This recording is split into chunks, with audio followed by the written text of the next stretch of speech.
The headlines in the news tell us that the stock market is on its way back, that companies are starting to hire again, and that the future looks bright. But on the other hand, across the country, home prices continue to fall. Foreclosure rates are increasing, and unemployment remains at more than 9%. In today's marketplace, where are the jobs? What skills do we need to move forward?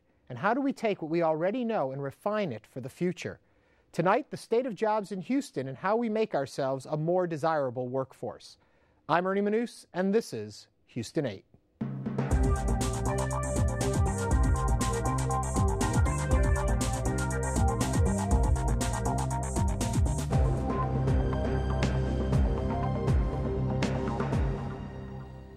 Joining us tonight are Sue Kruver, Public Information Officer, Workforce Solutions; Dr. Stephen Craig, Professor of Economics, University of Houston; and Rick Gillis, job search expert, speaker, and author, The Real Secret to Finding a Job. Welcome to all of you. Thank you for coming.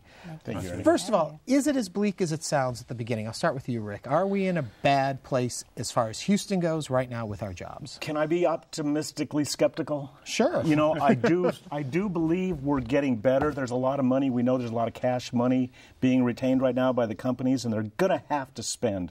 They've cut things down so low, so thin. They've learned how to work very, very lean. So I think there's going to be hiring. I mean, I'm optimistic, like I said, but I'm going to remain skeptical because I just don't think we're going to get back to a 3.5%, 4% sort of unemployment we had 3-4 years ago. You know, there's a lot to be done yet. We may someday, but just not right away. Correct. And right away might be quite a long time. So, I mean, I certainly buy the thrust of that deal. We're seeing jobs starting to growth in jobs, opportunities in healthcare, energy, hospitality. That's another big area. Even a slight improvement in manufacturing and some construction, with possibly the exception of engineering, that type of thing. There was a report that came out where they asked companies about the available workforce that was out there, and folks that said that they were perceiving or had currently, this was from 2005, so I'm sure it's shifted a bit, but 63% of the life science and medical device companies felt that there was a shortage in moderate to serious shortage. Aerospace also, energy and natural resources. All of those areas felt that there was a shortage and a shortage of upcoming employees to fill those needs. Is this a time to be retraining for something else, or if you have lost your job, to sit tight and assume that the industry you left is going to come back around? Don't sit tight. Really, people need to get out there and start looking. One of the things that we're doing a lot with a lot of our customers is rebranding their skills. It's really where we're telling people, times are changing. You need to kind of look at what skills you have, and it may be the time to move to another industry or something else that you've never done before. Steve, how do you know if you should be switching industries? You can look at the health of your industry, and even if you're employed right now, you can look at the health of your company. And those are really good predictors of how polished should your resume be. You know, the Bureau of Labor Statistics offers a lot of outlook, BLS.gov, and I will tell you right now, it is mind-numbing reading, but it's important reading. Do you agree with that, It's Steve? both mind-numbing and important. I do. And it's critically important that people understand this. I mean, when you're hearing the news talk about outlooks and that kind of thing, it's coming from BLS.gov.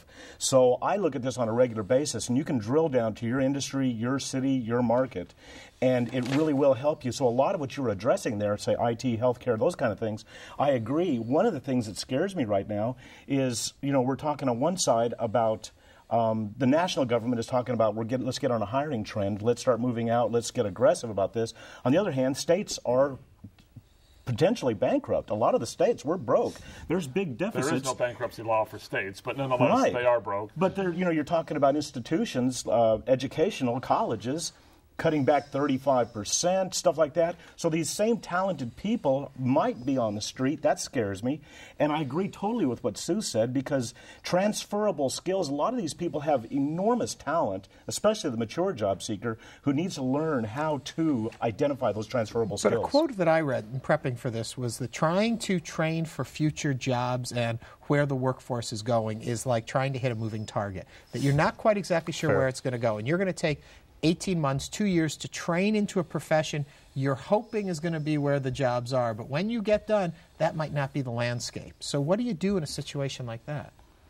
I mean, you really have to take advantage of what you're good at, right? And so, and there's an interesting, I'd be interested to hear what you guys have to say about what you're good at compared to what you like, because they're really highly correlated, right? You're usually good at what you like and vice versa. The economy's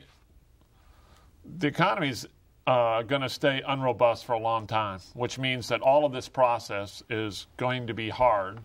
And it also means that you have to have a pretty long-run perspective, because if you go the wrong direction for a year, there's not something that's going to bail you out. And so you need to be, I'll say thoughtful and determinative about how you run your own life. And, of course, that's true not just about employment right now. Everything is going to be sort of tough. When Obama talks about our country having to increase exports, that's another way of saying we have to work for the rest of the world for a while. Mm-hmm. And we're all looking forward to working. But brings up some points for me, and I'm wondering if the economy isn't rebounded. Doesn't matter if you're retrained for a different profession. If there's no jobs, it doesn't matter how well prepared you are. It doesn't matter how hungry you are. If there's no food, you're not eating. Sue, what do you folks do to counter that kind of mindset? Well, really, people have to understand that, as I said before, they have skills that they may not even take advantage of. They don't even know they have. They need to look at the possibilities of, well, first of all, if they're unemployed, there's a good chance that they won't find the exact job that they had before. And they may have to do something totally different. So we help them through the process of looking what's out there in a different way, talking to them about how they can go back to school if necessary, get training in another area. And, of course, we have a lot of financial opportunities for people that qualify for assistance in training. Let's talk a bit about that. A lot of us heard about the stimulus packages that were out there. It was like $1.4 billion for job retraining and all. How do I get that money? If I'm unemployed and I want retraining, and I hear there's that, and also, is that money still available, first of all? That was for 2009, 2010. Is there still money out there for job retraining, do we know, from the stimulus? Yes and no. I mean, when we get funds directed to us, and of course Workforce Solutions has funds that come from the federal government or grants that come in, and they have certain goals based on those. We have to hire certain people to fill those types of jobs. Mm-hmm. that training targets them. Some of that has been used, and a lot of that depends on, if we get more, if we can open up those opportunities for training. But generally, if someone meets a certain income criteria, they can qualify for financial assistance for training. Now, if you've lost your job and you've been out of job for a while and the total family income meets a low level, they could qualify. Mm-hmm. That's another way, I think, of saying that you really need to just aim for what you're best at. And if you look at the economy, if we're all consuming stuff, then there really is an opportunity for everybody to work. Now, you say that when you have these giant unemployment rates, and so that says that. But on average, it's an in and out process, right? There's a cyclic process where some companies are doing better and they grow, and some companies are doing worse and they decline. And so you need to get yourself in the right place. And usually the best way of doing that is exploiting what you have. Okay, Rick, I'm sitting at home. I have lost my job. Yeah. I kind of burned through my savings, or I didn't save to begin with. Right now, I need American? to. Yeah, I'm an American. Right now, I need to feed my family. I need to pay my rent. I need to pay my electric bill. The idea of getting into a training course doesn't sound like something that is going to benefit me today. Right now. Right. What do we say to those people? I have a focus and attack when I work with people and when I speak. And I believe we don't know, and I'll say this as a whole for the entire nation, but as Houston as well, because I see hundreds and hundreds and hundreds of resumes. Sue, I'm sure you've seen your fair share. People do not know how to compete. Now, the title of my book, it's actually a question. You know, you can look at it. The answer is make me money or save me money. That's the real secret to finding a job. Go into a place and express how you're going to add value to an organization in such a way that they can't say no to you. That's what this is all about. We've gotten lean because there's been a reason why lean, because if you're not producing, we don't need you. It's just that simple. I mean, but is the traditional approach to finding a job not right for today's marketplace? Yes, I'll agree with that. I'll agree with that. Okay, explain why it's not. Because, once again, I'm going to go back to the competition thing. The fact is, people always start by writing a resume. That is the wrong place to start. The right place to start is by taking a personal inventory of your personal best achievements and accomplishments. They do not have to be business-oriented. They can be athletic, academic, military, anything you've done where you've had an impact on other people. This is really important. When you've prepared that document, the resume just comes out of it. The other part of it, and one of the things that I teach that's highly critical that most people don't know, is that they're going into a software database. For most of these people, they're submitting they're submitting their resume into a software that is scanning, and if those keywords are necessary that are required for that resume to get graded high and to then therefore be considered, if they don't have those keywords on there, they're not going to get found. There is a way to play the game. That's what I've written about. That's what I teach. You've got to know how to play this keyword game, and it literally means you need to mirror the job posting with your resume. That's another way of saying that often people have more than one resume. Right? Well, you target your resume to what you're aiming at. And they can. However. Sue, let me jump over to Sue for a second here. We were talking about this new world of. I remember when I was looking for work, I would fill out a resume, I would go and I would hand it to someone. They would look at, we would talk, and then they would maybe call me back or not. Today, your age is showing. Yeah, I know. Right Thank you. That was 3 years ago. You input it into a computer, you never see anybody. 1,000 people are applying for one job. Let me just say this. 80% of jobs that are found are done through networking. Correct. Okay? It's not sitting online and going through the databases, although you do that as you look through the classifieds, like we used to do in the newspaper. That's one thing you do. But as far as the resume is concerned, one thing that we help people with is we let them, we teach them exactly what you're saying, Rick, is you target the resume to the job you're looking for. In other words, you understand what the employer wants, what they're asking for and the requirements of a job, and you match your skills specifically to that job, and you wind up with more than one resume, depending on how many jobs you're applying for. Okay, but there's people out there, and I can hear them already through the TV screen. With all due respect, and Sue and I are friends, I don't agree with all of that. I create a single resume based on accomplishments that you can then modify those accomplishments for the purpose of getting the employer's attention. How long should That's you a spend? skill-based How long resume, should you yes. spend on each job application? If you are... How much do you want the job? Well, but I have no job right now. There are... Right. I have a list of openings that I'm applying for jobs for. How much is the right amount of time to spend on any one without it being too much time spent on something you don't get? I think the answer to that is when you're looking for a job, that is your job. So can we say 7-8 hours a day? I'm not being facetious. I can't give you time on it, Yeah, but you have a basic resume, yes, that has all in there. You just customize it for each for individual. each one, and you have Massage it and shape it. You have a matter of seconds, 15 seconds maybe, for an employer. 5 anymore. Probably. When you're looking at 300 or 400 resumes, they glance. No, yes. Well, and one thing, when we were talking about, job retraining, something that keeps coming up is that there are other things to do, and that's what we're talking about right now. Rewrite your resume or get help in doing that, and there's organizations out there that can help, that can look at your resume and help you guide it. Using job search sites, looking around, seeing what's out there, getting a feeling for the marketplace, then getting them into networking is a big one that they talk about, because if they're out there meeting people, then they're hearing about things and the personal context still exists? No, you're exactly right. And what Sue said, 80%, and I've said this all along too, 80% of all jobs are found as a result of networking. Somebody knows somebody, because most jobs are never posted anywhere. However, what we're neglecting here that needs to be addressed is the new social media. It is a matter of positioning yourself to be found, not to use that to go find a job. I mean, I'm a big fan of LinkedIn, and who knows what will be the next big thing that comes around. But LinkedIn for business, B2B, for people is a who don't very know, powerful. it's a computer grouping of resumes and information about yourself, a professional database, basically. It's essentially, if you wanted, it was created as a result of somebody who wanted to meet the vice president so they could pitch him. And it's turned into a huge job tool. But like I said, the key to that is to position yourself to write your profile so well that you'll be found. Every term on a LinkedIn profile is searchable. I was with one of the major HR professionals in this town this past week, and he told me he has directed his staff to start their recruiting on LinkedIn, go number 2 to Facebook, and number 3 they'll go to other traditional means, which means job boards, job postings, etc. Okay, I'm going to go to Steve about this. How has this landscape truly changed? How different is it for us out there? You know, it's changing pretty quickly. And, you know, we're really sort of the last part of the economy we went through just sort of getting into the information age and like that, right? And now we're really in it, and so it's changing really rapidly.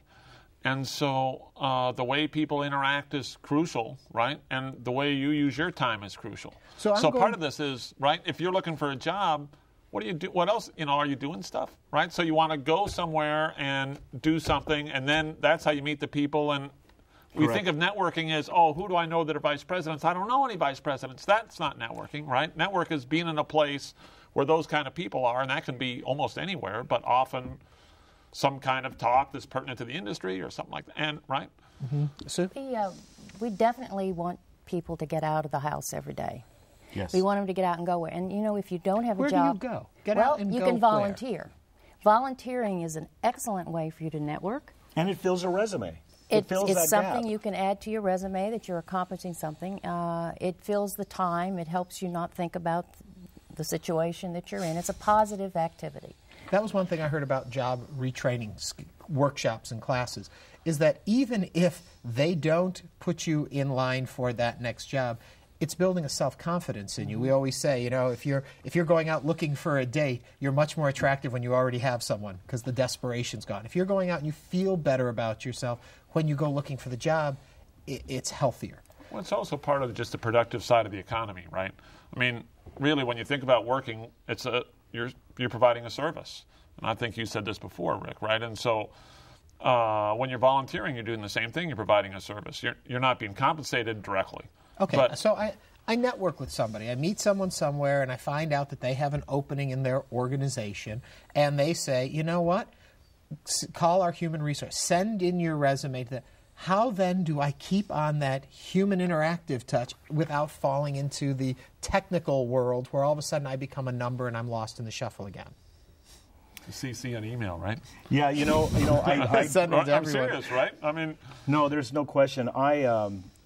I teach a whole day course on this kind of stuff, and so I could spend half the day just on this piece. It's really I'll give important. you 30 seconds. Yeah, I'll tell you what. Persistence. Don't nag. Be persistent. If you can First of all, let me stop you right there. What is the difference between that? They always say, well, keep calling. Let them know you're out there. Yeah. Trust me, I have publicists that call me. Right. And after a while, it's like them again. And you know what? What I tell people is that in your gut, you know when you're bugging them and you know when you're being okay. If it's 2 or 3 days, maybe some people you need 5 days. Maybe you need to be watching online and see if the job is still posted. Maybe. But you know what you just said, if I met somebody and they directed me in, that's a warm call. You've got to head up. Use that person as your coach. Potentially use them to go in and cheerlead for you. It's all hard. But it gets lost in the system. It can. Here at U of H, I can tell you, if there's a job opening at Channel 8 in our station, it goes through the university. Our human resource people send everything through the university. Things start getting coded and all that. I can just imagine huge corporations, what's really going on there. How do you keep track? And yeah, right. There are probably different levels of efficiency, but I think the problem, the frustration I have is I'm thinking one job, thousands of applicants. That's true. Are there tips, tricks to get noticed, or is it just the luck of the draw? Go back to the networking, go back to the volunteering. You know, you're meeting people who know people who know people. If you meet somebody that has a connection with Channel 8, you know, ask them to do something on your behalf. Put in a good word, and you're sitting there with a stack of resumes, and you have someone that says, you really need to look at this person. But that's what I'm saying. That That's pulls it out of the pile. But that pile no longer now is in front of the people that used to do immediate hiring within organizations. Now it's either the big parentship or a research form, right? Yeah, or it's in a a database. These things are no longer. It seems like the human touch is disappearing from it. And then there's the skills tests or the personality trait tests that you have to take before you can be considered for a job, where some manager has randomly chosen what the person that would be ideal for this job should be. Part of what you're describing is one of the things that's just scary for the economy, right? Where if you go into this more regulated economy as a whole, we're spending all of our effort on stuff that doesn't amount to any actual output that anyone wants, right? And it is worrisome, and in some sense, the flip side of what we're talking about here is for the organizations, right? Which is that, are you spending all your time doing what's useful for the organization, or are you just doing a lot of make-work projects? One of the things that we do for employers, and we have two sides of our system. We certainly have the career offices to help individuals look for a job, but we also work with employers. In fact, they are basically our number one customer because they provide the jobs. We actually do recruiting and screening of candidates. So if they are not interested in going through a stack, or they're not in a position to specifically do that, we could do that for them, and we can direct specific qualified individuals to the HR department or whomever is looking to see those resumes and cut down on the stack and identify those people that are, that they really want to talk to. When you're identifying those people, and I think this is exactly kind of what I'm talking about, but I didn't know that's what I was talking about when I was talking about it, is that these people now have lost that human contact. I go to apply at this organization, and they have somebody else who's going to screen through these applicants to get the best ones back in line. Well, I've lost that connection with that organization over there. How do I make my resume, my information, float to the top, stay current? Even if it says, friends with Bob Smith, vice president of the company. When you get that, do you look at that and say, oh, they know somebody who's somebody, I put theirs forward? Or do you have to treat it, because you're a hired organization, everyone on equal footing? Well, you're looking for the best person. You're looking for the most qualified. And again, so then personal contacts don't matter if you're looking for the most qualified. Let me go back to the resume just for a second. It really is the resume. The resume, as we say, Rick says 5 seconds, whatever it is. If you get the attention of the person there, then you get a chance. The only purpose for a resume is to get your foot in the door for the interview. That's it. That's all it does. It gets you a phone call. And once you get the interview, that's when it's a whole new game again. That's a whole new game. If you've kept that personal inventory that you're talking about. If you've created that personal inventory, you've got something to present. Why I'm going to add value to this organization. Let me throw another curve at you here, Ernie. One of the things we're not talking about, and I tend to be a big fan personally of, staffing companies. There are a lot of staffing companies that get job orders that, once again, never make it anywhere else because they have exclusive arrangement and agreement with the companies. So I'm a big fan of staffing companies. Those are the people then that do go to bat for you. Nevertheless, you're still going to go through this entire same process, and you need to allow time. And a lot of people have a bad feeling for staffing companies, and I think it goes back to the 80s when you paid a fee. That's not the case anymore. They're doing the work. The organization is paying the fee if they hire you. So I think that's another piece. But Workforce Solutions, we're paying, and they're being provided to us by our taxes and stuff. Go visit them. Our There's no services cost. are no cost at all. Yeah, it's no cost to the job seeker. The other thing that I think maybe is a little misdirected from what you were saying is that it's not true that the personal touch is lost. But when there's 1,000 job seekers, there's no, right? You get it down to 6 or 8. And that's where the person that's actually going to hire the person starts looking at them. That's when the personal touch matters. Right. And so that's the only time that this networking is going to pay, which is why your resume is so important, because you got to get from the 1,000 to the 8. Right. Okay. Now we are running out of time, so I'm going to jump in here quickly and say, okay, job retraining is where we started with all of this. What's out there? How do I find out about it? How do I know if I'm eligible to get into these programs? There you go. It's all yours, Sue. It's really you, Sue. That's really you.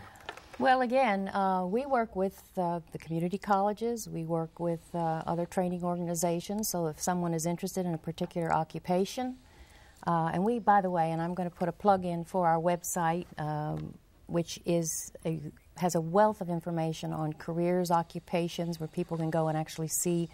We have some profiles of occupations of the high-skill, in-demand jobs, where people can see what the training. website is? It's www.wrksolutions.com.